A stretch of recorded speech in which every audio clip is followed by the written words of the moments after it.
Well, it looked good on paper. Going green is the hottest thing today. The commercials, billboards, new cars, and even the magazines we see today are all about the green revolution. Going green is going to save our planet. And agriculture needs to jump on the bandwagon and join the revolution. What about ethanol? Everything about ethanol is good, good, good.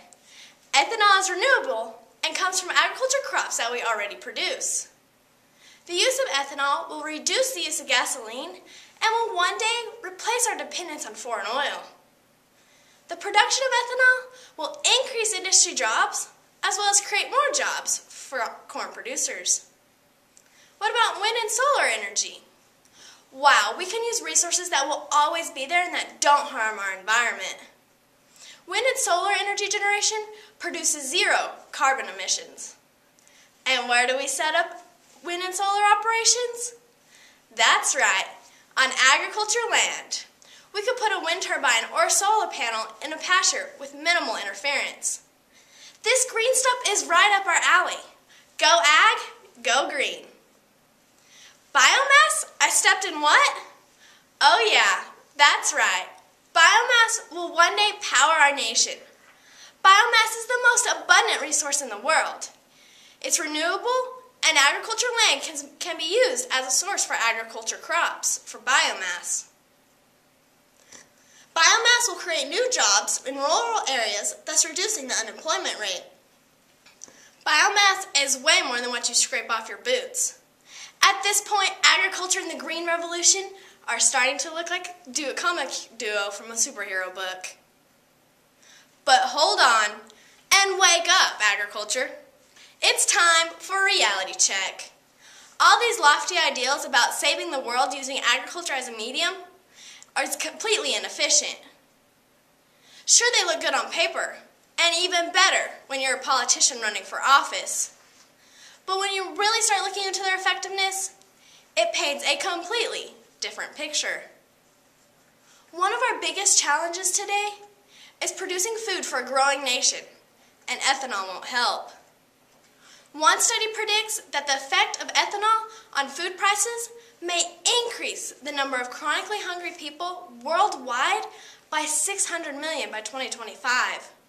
Filling up an SUV with ethanol takes enough corn to feed a person for 1 year. It has been shown that the production of corn ethanol, coupled with its consumption, may be as harmful as or worse than the consumption and production of gasoline. Also, the amount of additional energy needed to produce and transport the corn will result in a negative net return. Furthermore, one of our most precious resources is water. 1 gallon of ethanol takes about 54 gallons of water. So the question is, save our environment or jump on the bandwagon? Oh, ethanol, how you've disappointed me yet again. Sure, wind and solar energy are plentiful, but when you really start looking into their effectiveness, installing a wind turbine and solar panel is completely ineffective, and unless you utilize tax credits. Initial costs of installing technology to harness the sun's energy is completely outrageous and impractical, and taxpayers are paying for inefficient systems. When the initial cost is completely inefficient. The cost of a commercial-grade wind turbine in 2007 costed close to $1.5 million and ranged to $2.6 million. The cost of an irrigation system that uses solar electric energy costs $600,000. The use of wind energy is not optimal because it does not produce during peak hours of energy demand. Solar energy is not preferred because in order to reach a full return rate, it would require the sun to shine 24/7. Wind and solar energy are there for you when you don't need them. And that stuff you scrape off your boots as a fuel is consumed at a much faster rate than it can be replaced. Biomass also produces carbon emissions. Some gases like carbon dioxide, methane, and nitrous oxide are emitted into the atmosphere.